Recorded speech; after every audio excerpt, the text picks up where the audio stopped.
I don't know anyone, okay, and you guys in the room, you might be Democrats, Republicans, who thinks that sending another $1 trillion to Washington, D.C. will actually improve anything. So when you say raise taxes, if you said raise taxes and directly give it to the people who need it, I do it. So but that doesn't know what happens. We are running out of time. It goes to all these interest groups, and they give it to their friends and all that, and which is why the people are considered a swamp. Swamp, you say? Interesting word. It kind of rings a bell. Oh, right. The guy who came down the golden escalator said all of that. It only took Democrats like Diamond about 11 years to catch up. And that's the big take. So let's bring in someone who has been at the president's side during this incredible first year in the second term. He's the Interior Secretary, as mentioned, Doug Burgum. He oversees all the energy policy and a lot of other big stuff. Mr. Secretary, we appreciate you being here as our first guest. I'm honored to be with you, Ed, and congratulations on the new show. Very fun to be here with you as your inaugural guest as you kick off. And what a great opening you had tonight. Boy, you're telling it straight for the American people. Thank you for all you've done in your career. Well, I appreciate that. So what took the elites at Davos 11 years to figure out what this president has not just been talking about? You're by his side. He's implementing this aggressive agenda.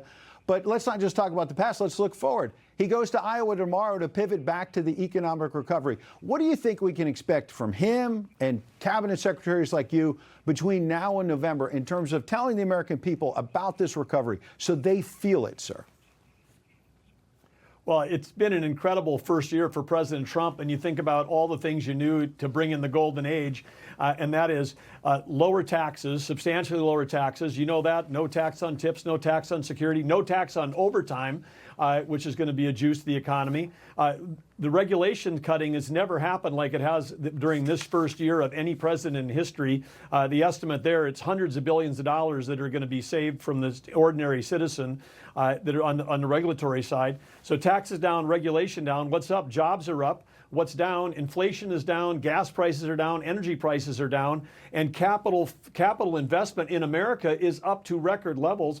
President Trump is making it the ability for America to build great things again, and whether that's automobiles, whether it's tech, whether it's military equipment, whether it's mining, whether it's timber, whether it's agriculture, it's coming back to America. President Trump stopping the freeloading of the foreign countries and making sure that he puts America first from his border policy on down.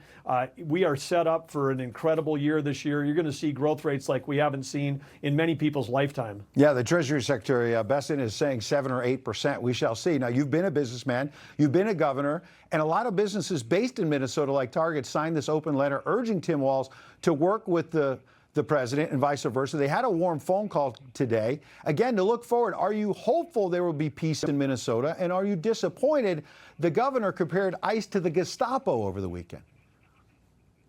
Well, it's incomprehensible to me, of course, that Tim Walz was a neighbor to North Dakota. And of course, when in the state of North Dakota, where we had a border that's 350 miles long, 18 border crossings, we had U.S. Fish and Wildlife, we had ATF, we had U.S. Marshals. The last thing I could think of as a governor would be to tell the federal law enforcement who are enforcing the federal law to get out of the state. You'd be saying thank you to them every day. But of course, this started under Tim Walz before, back in the summer of love, when they essentially were defunding the police. And the word sanctuary city is basically a lie. It's a sanctuary for criminals is what it is. So any place that calls itself a sanctuary and then wants to protest people enforcing the law, this is what you're going to get is chaos. They've had it before. They've got it again. And you don't have it in any other city like this. And so, look at the examples and why it's happening here. Yeah, and there's pressure on Walz, which we acknowledge. But what about the pressure on the president I mentioned at the top and whether the aggressive ICE tactics may turn off independent voters?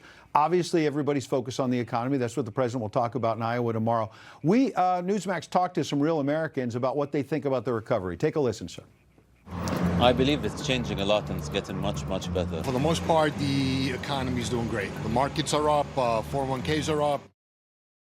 We're going to play a lot more of that. That's just a quick sample. That was pretty positive. But do you worry that when James Comer and other Republicans are saying you need to de-escalate here, there's reports tonight the president might pull ICE out and keep the Border Patrol there. Could some of this tension and violence overshadow the good news on the economy? Well, I think it's It's not happening nationwide. I mean, there are people around the country that are grateful for President Trump and his leadership in securing the border and getting criminals out of this country. And in places where you've got collaboration between state, local, and federal, it's going smoothly to get the criminals out of our country. And it is, it's a tragedy, some of what's happened in Minnesota, but the real tragedy is that, Biden and Harris kept our borders open and tens of millions of people came into this country unscreened. And as the ordinary citizens, paid the price for that and are still paying the price for that. And so getting back control, you don't have national security without border security. And on the energy front, President Trump understands you can't have national security without the right energy policy. And think of all the people going through the storms this weekend. They're getting robbed. Yeah. Their paychecks are being robbed because of the price they're paying for electricity to heat their home and to put gas in their car. That varies by state because the policies have varied by state. The climate extremists, the states that they controlled, the blue states, their electric prices are triple what they are in other parts of the country. Yeah. And so, the message has to get out from the president and from all of us in the cabinet this year. President Trump's policies work.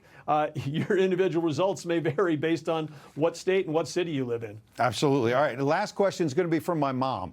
I wasn't planning to do this, but I was listening to you. And a couple of days ago, my mom was on the phone saying, look, I love President Trump.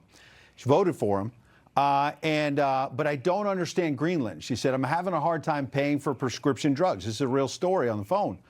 And so what would you say to my mom or somebody out there who's like, what are you doing in Greenland with this mining stuff you're tweeting about and critical, rare earth minerals? We understand it's a big issue. But what do you say to somebody who's having trouble paying the groceries or the prescription drugs? Well, I certainly have empathy with your mom and all others, and nobody has done more to bring down the price of prescription drugs than President Trump.